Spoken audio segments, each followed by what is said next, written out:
Tous les noms inscrits dans le livre de vie n'y restent pas éternellement. Parfois, une histoire qui commence avec une promesse se termine dans le silence. C'est ce qui est arrivé à E.R., un nom presque oublié, mais dont la chute résonne encore aujourd'hui. En avez-vous déjà entendu parler? Peu le connaissent, pourtant, il est le seul homme que la Bible dit avoir été tué par Dieu sans explication. C'est dit en une seule ligne. Un destin effacé. Mais, pourquoi? Qu'a-t-il fait de si grave? Quel lien existe entre cette histoire enfouie dans les lignes de la Genèse, le plan messianique, la généalogie de Jésus et peut-être votre propre cheminement spirituel? S'il existe un point où la responsabilité spirituelle, la justice divine et la rédemption se croisent, c'est ici que tout commence. Dans cette vidéo, nous allons entrouvrir une fenêtre sur l'un des épisodes les plus énigmatiques et en même temps les plus révélateurs de la Bible. Une histoire de faute, de courage, de prostitution rituelle et même de jumeaux qui ont changé le cours de l'humanité. Oui, tout cela est lié. Et à la fin, vous réaliserez peut-être que le fil écarlate qui relie tous ces éléments passe aussi par vous. E.R. n'était pas simplement un nom perdu dans les longues généalogies bibliques. Il était le fils aîné de Judas, l'héritier d'une promesse ancestrale, porteur de l'espérance de perpétuer la lignée dont naîtrait le Messie. Mais au lieu de remplir ce rôle, son histoire s'achève brusquement sur une sentence glaçante. E.R., premier-né de Judas, était méchant aux yeux de Elle éternelle, et Elle éternelle le fit mourir. Voilà tout. Aucune explication, aucune miséricorde apparente. Et le plus frappant, il disparaît de la généalogie de Jésus, comme s'il avait été littéralement rayé du livre de vie. Ce petit détail, souvent ignoré, cache une leçon puissante. Il existe des moments où Dieu intervient directement, sans donner le temps de s'expliquer ni de se défendre. Le texte ne nous révèle pas l'erreur d'E.R., mais ce silence dit déjà beaucoup. Peut-être était-ce une corruption intérieure, une rébellion manifeste ou une vie totalement déconnectée du plan divin, au point que la seule option fut l'effacement. Ce que nous savons, c'est que sa mort fut définitive, et son nom, irrécupérable dans les archives sacrées. La vraie question est donc qu'est-ce qui pousse quelqu'un à être exclu de l'histoire que Dieu est en train d'écrire? Dans l'univers spirituel, être l'aîné ne signifie pas seulement occuper une position familiale, c'est porter une responsabilité. Et avec elle vient un poids invisible, celui de maintenir vivant le dessein de Dieu au sein de sa génération. E.R. a échoué. Et sa mort ne fut pas qu'un fait physique, elle fut aussi symbolique. Elle représentait une rupture dans le parcours prévu, un avertissement: on ne traite pas la responsabilité spirituelle avec légèreté. Si Judas, patriarche d'une tribu d'Israël, a vu son propre fils éliminé par Dieu, qui sommes-nous pour croire que nos actes n'ont pas de conséquences?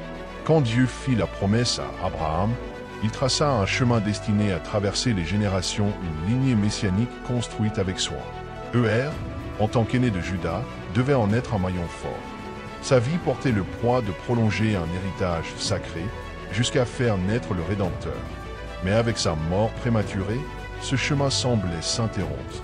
Un vide spirituel s'installa. La ligne du Messie vacilla et l'avenir de la promesse fut mis en péril. Aucun plan humain ne pouvait réparer cela. C'est ici que nous comprenons combien l'histoire biblique est vivante, imprévisible et parfois profondément inconfortable. Dieu avait promis que le salut viendrait par la descendance d'Abraham. Mais maintenant, avec la mort d'E.R. et la désobéissance d'Onan, l'édifice généalogique s'effondrait. Que faire lorsque le porteur de la promesse échoue? Lorsque la certitude devient menace, Dieu, tel un maître artisan, dut rediriger les fils de l'histoire. Mais cette trame allait passer par la douleur, le scandale et des voix inattendues. Ce récit nous enseigne que le plan de Dieu peut sembler compromis, mais il ne laisse jamais. Même face à la mort, à la rébellion, Dieu ne perd pas le contrôle. Il réoriente, il renouvelle, il surprend. Parfois, il se sert de ce que tout le monde a rejeté ou ignoré pour continuer son œuvre. La mort d'E.R. n'a pas annulé la promesse, elle a seulement révélé que, dans le scénario divin, le plan A peut céder la place au plan B et ce plan B peut se révéler encore plus éclatant. Judas, fils de Jacob, portait un avenir gigantesque. Mais avant de devenir le chef d'une tribu puissante, il a fait des choix qui ont eu des conséquences lourdes. Notamment, il épousa une femme cananéenne. Ce mariage n'était pas un simple fait culturel, c'était une fracture spirituelle. La culture cananéenne était imprégnée de pratiques idolâtres, de sacrifices humains et de prostitution rituelle. En s'unissant hors de l'alliance divine, Judas a ouvert une brèche qui allait affecter directement ses enfants.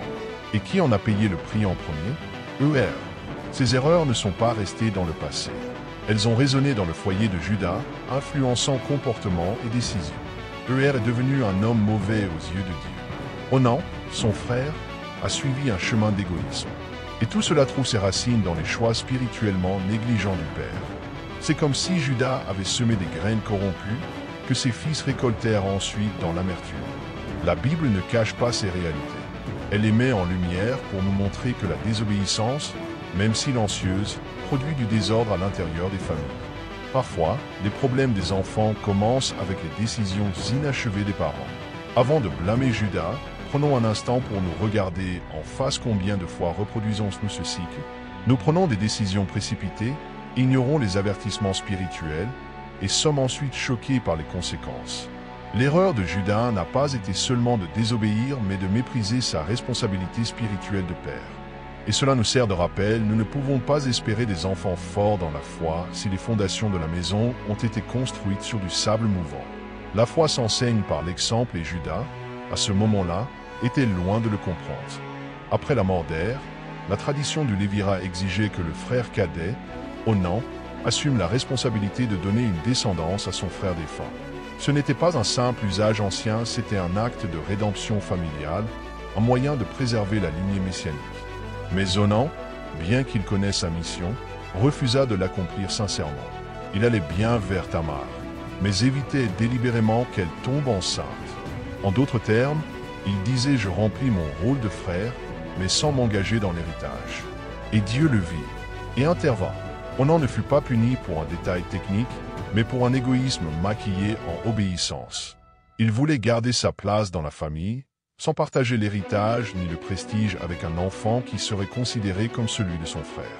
En clair, il voulait les avantages du système, sans assumer les responsabilités. Et voici l'un des enseignements les plus puissants de la Bible, Dieu ne se laisse pas tromper par les apparences. Il voit l'intention, et quand cette intention s'oppose à son plan, le jugement tombe. Onan fut tué, comme son frère avant lui, montrant que désobéir spirituellement a des conséquences graves. Ce récit nous provoque encore aujourd'hui. Combien de fois faisons-nous le strict minimum, espérant être applaudis? Combien de fois masquons-nous notre désobéissance sous des efforts superficiels? L'histoire d'Onan est un avertissement pour ceux qui vivent une foi automatique, faisant ce qu'il faut, mais sans véritable engagement. Dieu ne veut pas d'acteurs sur la scène de la vie spirituelle. Il veut de la vérité, de la responsabilité, un cœur sincère. Et lorsqu'un appel concerne aussi le destin des autres, comme celui de Tamar, négliger cette mission, c'est jouer avec le feu sacré. Tamar aurait pu accepter l'abandon. Elle aurait pu se résigner à l'invisibilité que Judas lui imposait, en promettant son plus jeune fils, Sheila, sans jamais le lui donner. Pourtant, elle fit ce que peu auraient osé faire, elle se leva. Avec sagesse, courage et une pointe d'audace, elle décida d'affronter l'injustice. En comprenant que sa seule chance de maintenir vivante la lignée messianique passait par Judas lui-même, elle se déguisa en prostituée rituelle, une figure courante dans les cultes cananéens, et se plaça sur son chemin. Un acte risqué, scandaleux mais prophétique. Ce n'était pas une simple question d'honneur personnel. C'était spirituel. Tamar comprenait que la promesse faite à Abraham, à Judas et à leur descendance ne pouvait pas être interrompue par la négligence humaine. Son plan, qui pouvait paraître indigne aux yeux des hommes, était en réalité en parfaite harmonie avec un dessein plus grand. Et le plus ironique, Judas, qui avait failli comme père et comme leader, devenait maintenant, sans le savoir, un instrument entre les mains de Dieu. De cette rencontre inattendue, Tamar tomba enceinte. Et ce qui semblait être un scandale devint bientôt une pièce maîtresse du plan divin. Tamar nous enseigne une vertu rare aujourd'hui, le courage animé par la conscience spirituelle. Elle n'agissait pas par vengeance, mais par justice. Son geste était réfléchi, guidé par le discernement. Elle ne dénonça pas Judas publiquement. Elle attendit. Elle conserva des preuves. Et quand le moment fut venu, elle les lui présenta un sceau, un cordon et un bâton.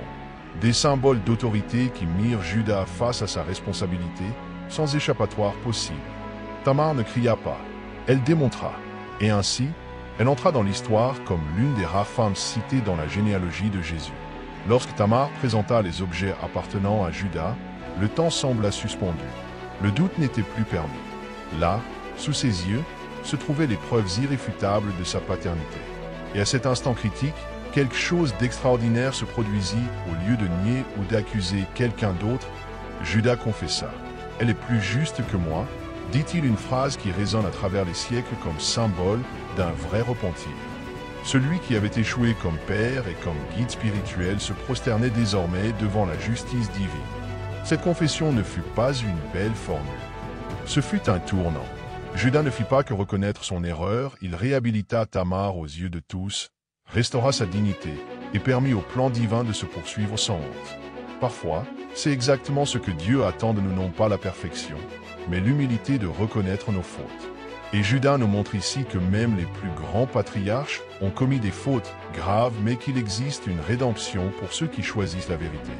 La justice fut restaurée, non par des tribunaux, mais par un acte de courage et de repentance. Tamar, qui avait tout risqué, fut épargnée. Cette grossesse qui aurait pu la condamner devint le signe de la faveur divine. Et Juda, jadis symbole de désobéissance spirituelle, devint acteur de la réparation. Ce renversement montre que l'histoire de Dieu avec l'humanité est pleine de surprises et que, bien souvent, la rédemption commence par un cœur brisé et une parole honnête. Le fil écarlate de la promesse recommença à briller.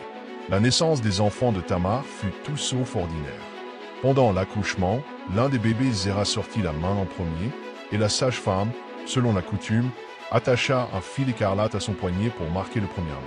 Mais soudain, l'imprévu se produisit, l'autre bébé, Péret, rompit les os et naquit avant lui. Cette scène étrange et symbolique n'était pas une simple curiosité obstétrique, c'était une déclaration spirituelle. Dieu disait: celui qui commence en premier n'est pas toujours celui qui sera retenu dans mon histoire. Le geste de Péret symbolisa une rupture avec les normes humaines d'ordre, d'héritage et d'attente. Zéra, marqué par le fil rouge, était celui que tout le monde attendait comme héritier. Mais Dieu, comme il l'avait fait avec Jacob et Ésaü, choisit l'improbable. Péret devint le nouveau maillon de la lignée messianique, prouvant que les voies du Seigneur n'obéissent ni à l'étiquette sociale, ni à la logique de la primogéniture, ni aux signes visibles. Elles obéissent au dessein divin, au cure, à la souveraineté d'un plan éternel. Cet épisode est comme un rappel vivant que Dieu aime surprendre. Il brise les attentes, change les trajectoires et élève ceux que le monde n'aurait jamais choisis. La naissance des jumeaux ne fut pas seulement la fin de l'histoire de Tamar, elle fut le début d'une nouvelle phase du projet de rédemption. Péret, fruit d'une union improbable, devint l'ancêtre direct de David. Et, plus tard, de Jésus. Et tout cela commença par un retournement inattendu au moment de la naissance. Une main, un fil, un échange et le ciel qui déclare « moi, je choisis autrement ». L'histoire de Juda et Tamar peut sembler, au premier regard, comme un récit hors de contrôle, mort, trahison, prostitution rituelle, jumeaux inattendus, et pourtant, tout cela forma une symphonie complexe que Dieu dirigea avec maestria. Ce qui aurait dû être un scandale devint une source de salut. Ce qui semblait être une déviation devint une ligne directe vers le Messie. Lorsque mourut, on aurait pu croire que le plan avait échoué. Mais Dieu ne travaille jamais sur des brouillons. Il transforme les fautes humaines en théâtre pour sa grâce. Et là où le plan a échoué par désobéissance, le plan B surgit parfois encore plus glorieux. Tamar, femme étrangère, marginalisée et rejetée, fut honorée par Dieu au point d'être citée nommément dans la généalogie de Jésus. Réfléchis-y, au milieu de tant d'hommes puissants et de rois célèbres, elle est là, mentionnée comme instrument de la rédemption. Cela montre que le plan divin n'est pas bloqué par le scandale, ni par notre honte. Au contraire, Dieu écrit souvent avec les lettres tordues de notre vie les chapitres les plus beaux de son histoire. La présence de Tamar dans Matthieu chapitre 1 n'est pas un hasard. C'est un rappel.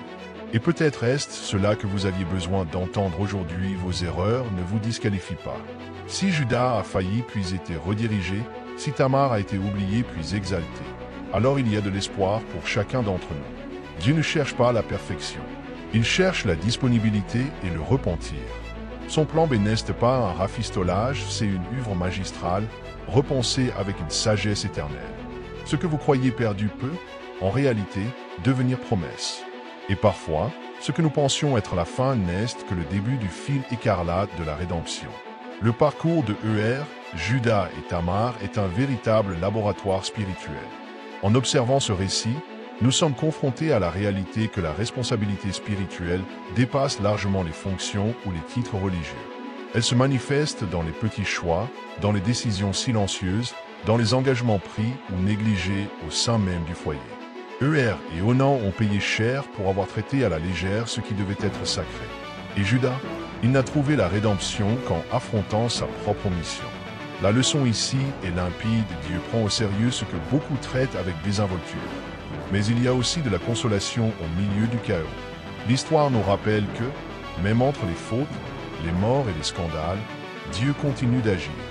Il n'est pas surpris par le péché humain, il rachète. La présence de Tamar dans la lignée du Christ prouve que même les épisodes les plus sombres peuvent produire des fruits éternels. Ce qui semblait perdu fut inclus dans le plus grand plan de tous les temps, la rédemption de l'humanité. Et cela nous invite à voir nos propres histoires avec un autre regard. Tout désordre n'est pas une fin parfois, c'est juste un nouveau commencement. Enfin, nous sommes invités à réfléchir aux signes de Dieu tout au long du chemin. Le fil écarlate attaché au poignet de Zérah est plus qu'un détail, c'est un symbole. Il nous rappelle le sang, la marque, le choix divin qui dépasse les apparences et les protocoles. L'histoire de Tamar nous montre que Dieu voit là où personne ne regarde, qu'il honore la foi courageuse, la justice silencieuse et l'espérance tenace. Et s'il l'a fait pour une femme ignorée par sa génération, pourquoi ne le ferait-il pas aussi pour vous? La prochaine page de votre histoire peut être écrite à l'encre du miracle. Alors maintenant, dites-moi quelle partie de votre histoire croyez-vous déjà rayée? Quelle erreur, quel échec ou quel abandon portez-vous comme si c'était la fin de votre chapitre? Le parcours de Judas et Tamar nous montre que le fait d'être rayé d'un registre ne signifie pas nécessairement la fin d'une promesse. Bien au contraire, c'est souvent le signal que Dieu va tout réécrire d'une manière plus profonde, plus belle et plus pleine de sens. Vivez-vous comme quelqu'un conscient de sa responsabilité spirituelle ou, comme Onan, vous contentez-vous d'en faire juste assez pour avoir l'air obéissant? Peut-être que cette histoire vous secoue intérieurement, justement parce qu'il est temps d'affronter vos propres omissions, vos ruptures d'alliance, vos filles spirituelles laissées en plan. Mais la bonne nouvelle est là, le fil écarlate passe encore par vous. Il y a encore du temps pour récupérer ce que vous pensiez perdu. Il y a encore de la place pour faire partie, pleinement, du plan divin.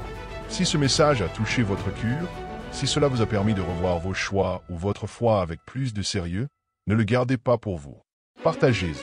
Et bien sûr, abonnez-vous à la chaîne, activez la cloche et suivez les prochaines vidéos. Ici, chaque histoire oubliée de la Bible devient une nouvelle opportunité de transformation. Et qui sait, peut-être que, dans la prochaine vidéo, ce sera vous le protagoniste d'un bouleversement radical.